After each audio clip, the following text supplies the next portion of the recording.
Con las herramientas de elipse podemos crear elipses o círculos. Es otra de las figuras básicas que maneja CorelDRAW, pero también tiene propiedades especiales con las que se pueden crear arcos o sectores circulares. Todas estas figuras las vamos a poder hacer con dicha herramienta. Aquí tengo ya algunas formas que creé previamente para tratar de imitarlas. Lo que voy a hacer es seleccionar primeramente la herramienta de elipse y voy a hacer clic y arrastrar.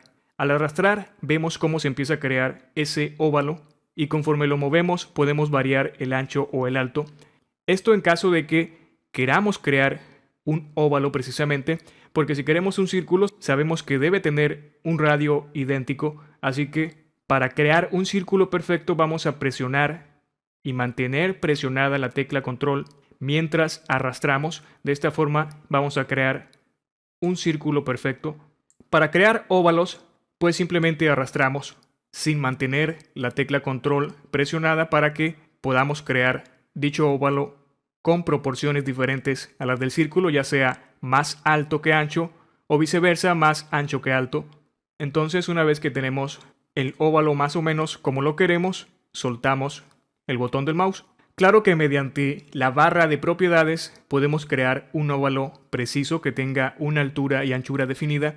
Esto ya sabemos cómo se hace, ya lo has visto en videos anteriores. También podemos crear sectores, como dije, como este que está aquí. En este caso lo único que vamos a hacer es crear el óvalo o el círculo y una vez que está creado vamos a sus propiedades. Tenemos estos dos botones que sirven precisamente para crear un círculo u óvalo o lo que es lo mismo una forma cerrada. También tenemos el de sector que va a crear algo similar a esto, aunque por supuesto que podemos hacerlo más pequeño o más grande. Voy a presionar este botón y vemos cómo automáticamente se crea esto que estás viendo. Voy a colorear la figura para que se alcance a apreciar mejor. Y aquí tenemos dos propiedades que es ángulo inicial y ángulo final.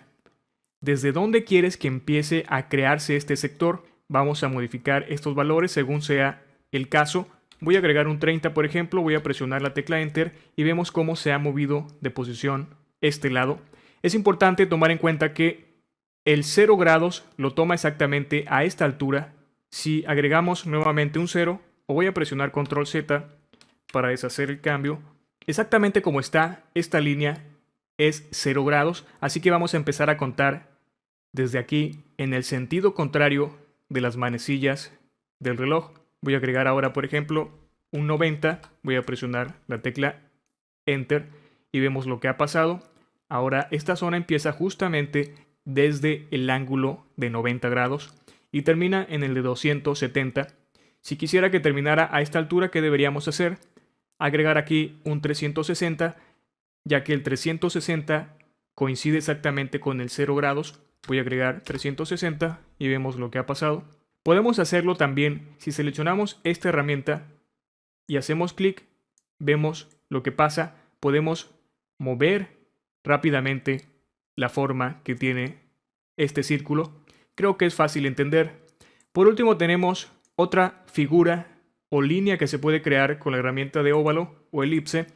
Creamos el óvalo, presionamos este botón y automáticamente vamos a ver lo que aparece. Únicamente es la línea, no aparece su relleno. Podemos modificar también estos valores y va a pasar exactamente lo mismo que vimos hace un momento, pero no conservará el relleno ni tampoco se va a crear este ángulo que tenemos aquí. Lo mismo va a pasar si utilizamos esta herramienta, hacemos clic y podemos empezar a girar. Nota que cuando el cursor está fuera del contorno, lo único que se va a crear es la línea, pero si lo acercamos dentro de dicha línea, se va a crear entonces el sector, como la figura anterior. Esto ya va a depender de cada quien. Si alejamos el cursor, se crea únicamente la línea del arco, o si lo acercamos hacia el centro, vemos cómo se forma el sector. Esas son las diferentes formas o figuras que podemos crear con la herramienta de elipse: círculos, óvalos, sectores y arcos. Todo va a depender de las necesidades que tengamos y dependiendo de eso haremos uso de estos botones o no, y también podremos modificar el valor para el ángulo inicial y para el ángulo final.